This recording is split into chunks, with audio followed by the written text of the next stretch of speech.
Abel, bueno, la verdad que un placer tenerte con nosotros. Tú eres sociólogo como tu formación de grado y además en tu posgrado te has inclinado por mirar las problemáticas sociales utilizando, entre otras herramientas teóricas, la teoría del pensamiento complejo de Edgar Morin, ¿no? ¿Cómo definirías la complejidad, que no es complicación, digamos, ¿no? Sí.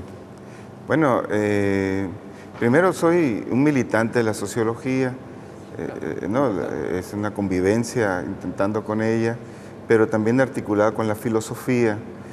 Y a mí me parece un hallazgo haberme encontrado a Edgar Morin y todo el grupo de personas que trabajan alrededor de él, porque ha encontrado una posibilidad de interpretar de manera renovada el hecho social, como es siempre tejer lo que es posible tejer de los problemas, la articulación permanente de los problemas, porque no se comportan de manera unitaria y fragmentada. Entonces, a mí me parece un hallazgo haberme encontrado con este planteamiento y que de alguna manera está alimentado por otros intelectuales y esta formación. Entonces Edgar Morin y el pensamiento complejo creo que da nuevas luces para interpretar las disciplinas, las transdisciplinas, encontrar estos procesos, ¿no?, de las convergencias, exactamente. Y allí el hecho social no se puede quedar fuera, ¿no? Y como observador, como militante de la sociología, como te gusta definirme, me gustó mucho eso. ¿Cuáles son hoy nuestros problemas más contemporáneos comunes en las sociedades latinoamericanas? Yo creo que uno de los elementos fundamentales que nos sucede en América Latina es que nos hemos acostumbrado a ser proveedores de otros. Desde la época de la conquista nos enseñaron a ser proveedores de otros, nos acostumbraron a la extracción sin crítica y sin participar de la extracción que hacen otros. El caso de Europa, el caso de Estados Unidos. Y me parece que un problema común radica que esa proveeduría que tenemos enlaza a otros tipos de problemas, como es, por ejemplo, modelos de educación que tienen muchas dificultades para resolver los problemas reales, procesos de pobreza que son inéditos por los contextos donde se manejan, pero que de alguna manera generan procesos caóticos en todos los ámbitos donde ésta influye, ¿no? O tenemos una tremenda también concepción de lo social que va caminando conforme nos dictan otros. Por ejemplo, ahorita tenemos el postcapitalismo que nos está avasallando en una manera de consumir permanente, un consumo permanente de muchos aspectos y nos deja de lado lo otro. Entonces, ¿cómo regenero lo que se está deteriorando, por ejemplo? Y hemos dejado esta parte por ese consumo depredador que tenemos todos y esa competencia de yo tener lo mismo o tener más que tú. Esto parece muy sencillo, pero es prácticamente algo común en América Latina.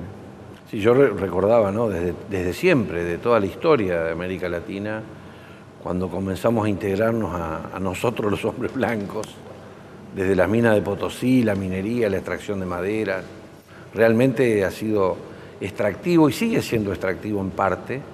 Uno tiene la sensación que hemos brindado al resto del mundo muchos recursos naturales, fundamentalmente, ¿no?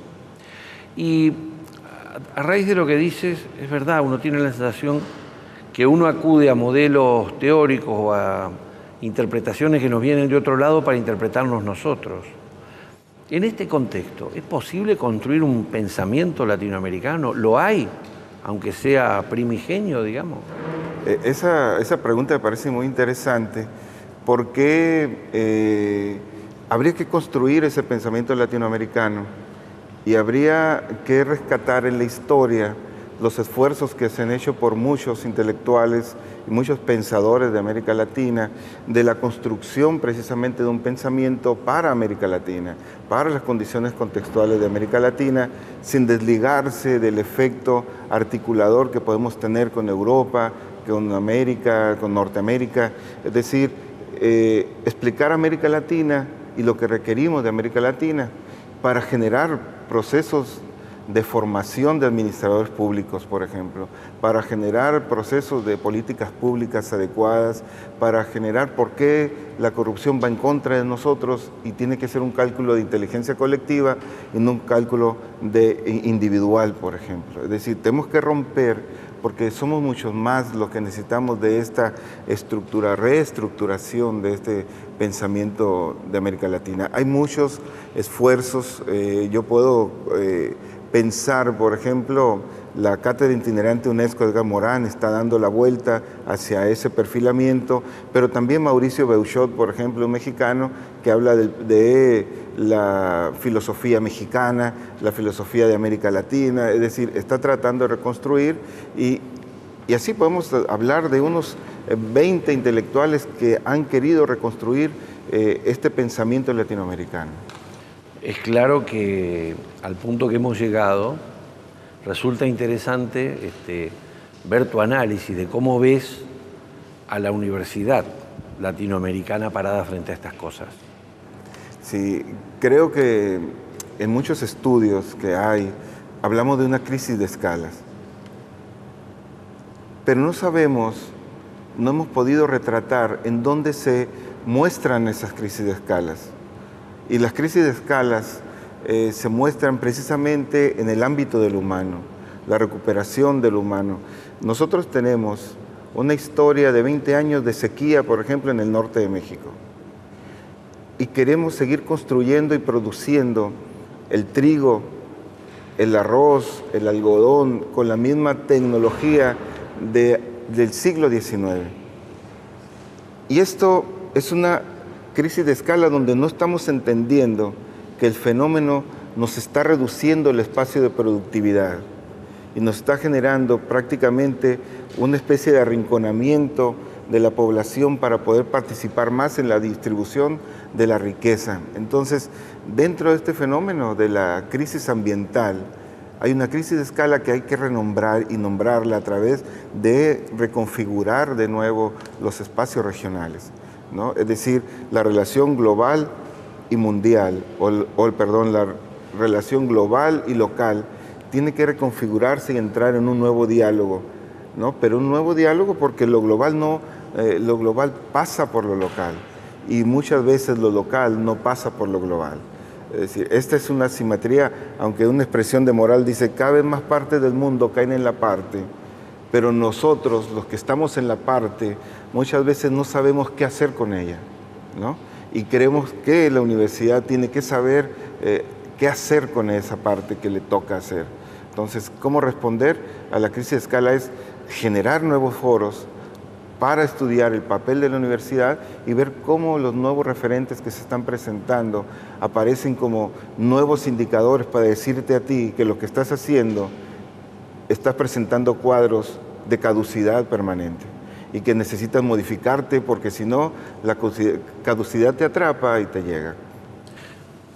Podríamos saber y descubrir cuál es el rol como espacio científico para interpretar estas cosas, pero te imaginarás que me interesa entrar en otra dimensión de esto, y es cómo ves a la universidad en su capacidad de diálogo con la sociedad para entremezclarse y leer las problemáticas desde la sociedad y no desde el claustro. Sí, esa es una pregunta que hemos estado en esta estancia aquí en la ciudad de Santa Fe. Hemos estado con los colegas, con los pares de aquí de la universidad, revisando. Nosotros creemos que el extensionismo, por ejemplo, es un proceso de transferencia de conocimiento, pero que tiene varias escalas para encontrar la parte dialógica. Antes, tenemos que entender que lo que va a mostrar la universidad es un conocimiento que está preparado desde un espacio universitario y que luego hay que contrastarlo in situ en el espacio concreto de la realidad que se va a intervenir. Y esa escala es la primera función de transferencia, de ida y vuelta, para poder yo regresarme y decir, entonces encuentro los mecanismos de diálogo para que esto sea dialógico, porque lo dialógico no es mecánico. Tenemos que generar la credibilidad del otro sobre la universidad, el papel de la universidad en ellos, para que puedan abrirnos los espacios y poder colaborar conjuntamente y decir, como decíamos por ahí en las charlas que hemos tenido, yo no soy el único poseedor del conocimiento, porque la universidad se acostumbró a enseñar sin los referentes, se acostumbró a entender la tabla de multiplicar sin los referentes contextuales. La universidad es capaz de todos estos años hemos enseñado en la oscuridad. Endogámicamente, ¿no? Exactamente, pero no contrastado con lo otro. ¿Tú crees que la universidad en general, a pesar de los esfuerzos, sabemos que hay mucho por hacer? Y a veces, cuando uno enfrenta la realidad y va a trabajar con ella, de repente las demandas de la sociedad suelen ser muy, muy importantes. ¿Cómo puede la universidad trabajar en intervención social sin caer en aquella cuestión de cubrir otros roles de otro Estado, digamos, del Estado gubernamental, ¿no? Porque a veces se confunden, ¿no? ¿Es la extensión una cosa militante en términos gubernamentales o hay que mirarlo desde otro lado? ¿Cómo hacer esa construcción dialógica? Sí, mi percepción respecto a esto creo que está en el compromiso social de la universidad. Alguna universidad de México tenga un compromiso social de, por ejemplo, la Autónoma de Ciudad Juárez, tenga un compromiso social equivalente al compromiso social de la Autónoma de Sinaloa, porque sería como estandarizar la relación entre la universidad y las sociedades concretas donde habitan o donde cohabitan. Entonces, el compromiso social tiene sus propios espacios de profundidad y de propuesta. Si yo no tengo los recursos para formar más personas desde las necesidades que tiene, hay que declararlo y decirlo. Te quiero ayudar, pero no tengo con qué. Puedo ayudarte, pero puedo hacerme de lo que yo tengo para ayudarte. Es decir, estos procesos de los inventarios que tenemos, tanto en recursos humanos como posibilidad de despliegue, como la generación del conocimiento, la sociedad o la ciudad, generar la universidad como una pequeña ciudad de conocimiento que permita reconexión con los espacios de configuración social donde están los que requieren de esa atención.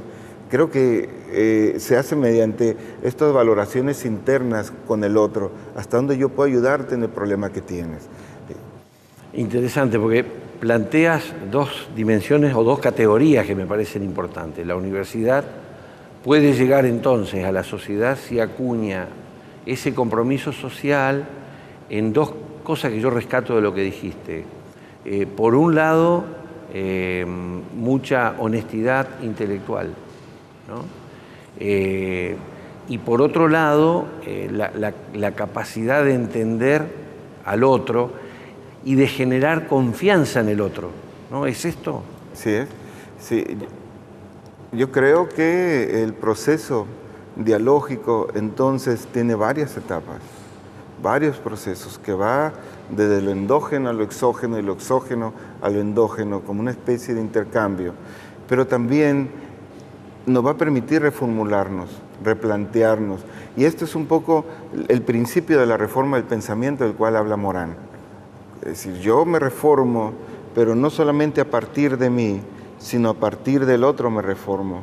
Y entro en contacto con el otro y el otro trastoca mis intereses, me los modifica quizá, ¿no? Y en ese juego de la modificación de intereses entendemos que hay procesos comunes y esos procesos comunes pueden permitirnos esta fase de entrar en confianzas, porque entonces sí te veo como igual. Por ahí Castoriadis, en el texto de La sociedad a la deriva, en una de las páginas, puede ser la 96, la 80 y tantos, la tengo muy bien colocado porque señala esto, es decir, la medida en que se fue haciendo el exterminio es que yo no veo al otro, sino como diferente, como distinto, como ajeno a mí, ¿no? Y esto un poco para explicar el origen, por ejemplo, de la violencia, pero tiene que ver mucho con esto. Si yo veo al otro como parte de mí y yo como parte del otro, entonces genero los procesos de confianza que se requieren. Y Castoriadis toca esta parte, es decir, ¿cómo puedo negar al otro? Lo cosifico al otro. El otro es un poco una práctica, mis colegas académicos se molestan mucho porque les digo, es que si vemos como objeto de estudio únicamente a alguien para yo subir en mi escala de publicaciones, eso genera un proceso de desencanto para el quien fue estudiado y te entregó parte de su información, ¿no? Es decir, ellos esperan también un proceso de intercambio de igualdad. Hay que regresar, hay que agradecerles, hay que modificar. Las investigaciones no tienen que ser ya un proceso de cálculo individual para mi escala personal del Sistema Nacional de Investigadores. Tiene que tener aplicación y tiene que tener también algo de impacto el que me está apoyando en este proceso de conocer mejor este objeto que quiero conocer.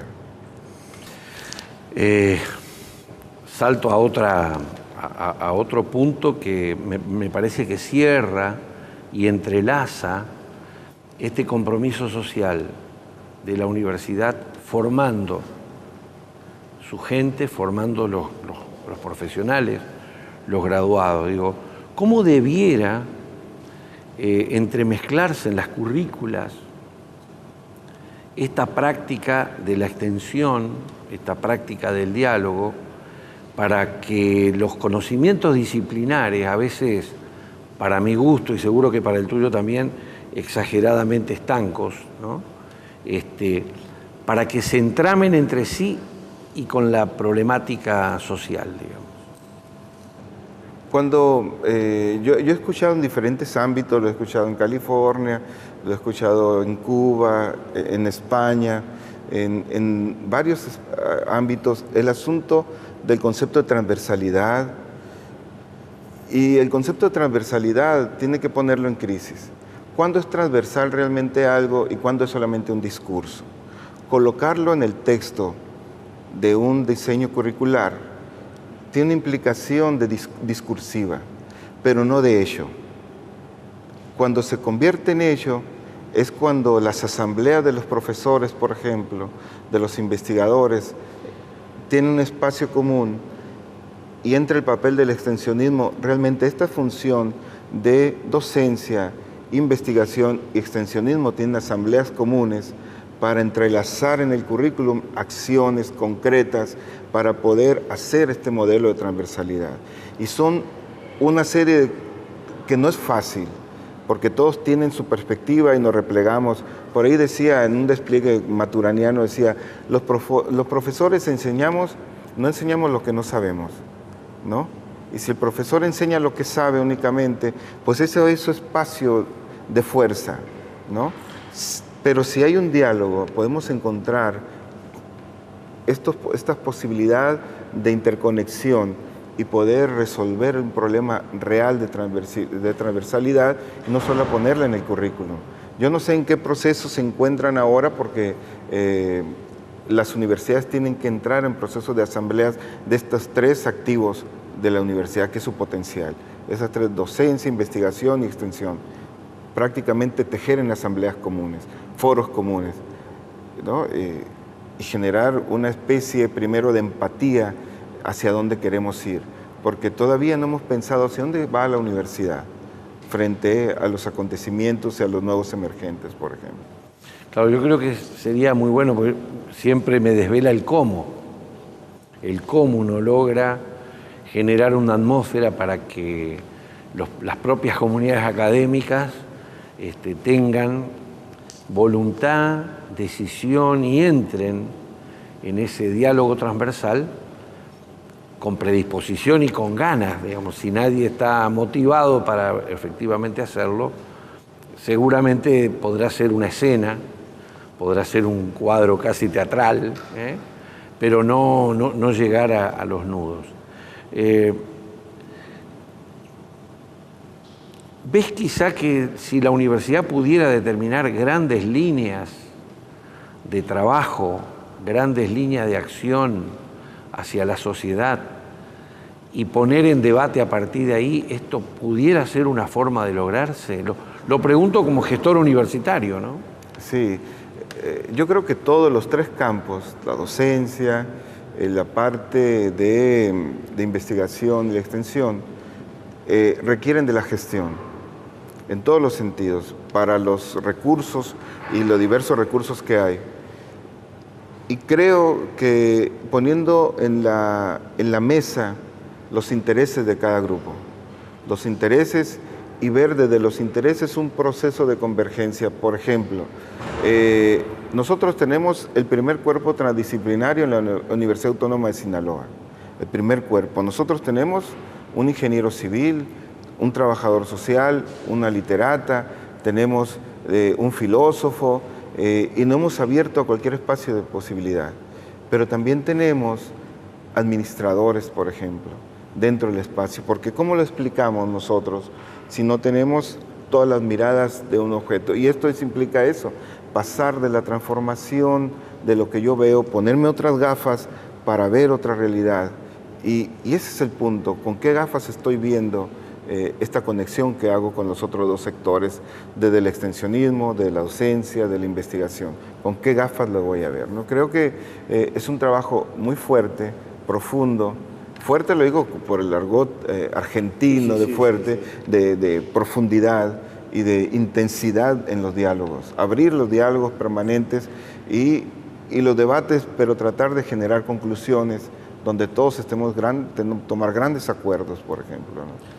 Yo te diría, porque también es importante, coincido en ponerse las gafas, para ver qué, ¿no? Porque por allí, si el objeto es el todo y la nada, entonces, ¿cuáles serían, a tu juicio, aquellas situaciones sobre las cuales se podría intentar mirar desde distintos lugares cuáles serían esas problemáticas transversales, ejes de la sociedad, y que la sociedad nos está demandando que la miremos desde la complejidad de la universidad? En México particularmente hay dos cosas. O vemos la universidad como centro de competitividad, que allí hay una resistencia docente, hay una resistencia a la investigación y una resistencia al extensionismo, o lo vemos como formación de personas. ¿Cuál es la mirada que tiene la universidad? Procesos enormes, importantes para los modelos de acreditación, lo que quieren en gran medida, y hay que ponerlo en discusión, si son centros de competitividad lo que quieren o qué es lo que quieren. Y creo que allí vamos a encontrar puntos de desarrollo. ¿Es un centro de competitividad lo que quieres? Para generar empleabilidad para el empresario, o el otro tema importante, medular, el conocimiento. ¿Qué conocimiento produzco, genero, cómo lo transfiero? El docente trabaja con el conocimiento, dice Javier Echeverría, el filósofo de la ciencia, dice, el profesor es un trabajador del conocimiento. Yo coincido completamente con él. Y el investigador es el generador del conocimiento, ¿no? Y el extensionismo es qué podemos hacer con ese conocimiento universitario. Creo que son dos de las materias primas con lo que nosotros de alguna manera podemos hacer junto con el alumnado, que si bien no es experto en el campo todavía, pero hay que atenderlo y hay que pedirle también su punto de vista sobre este campo, ¿no? Porque el alumnado no se ve integrado porque no se le pide la cuenta, es decir, no se le pide su opinión, y esto sería un elemento fundamental.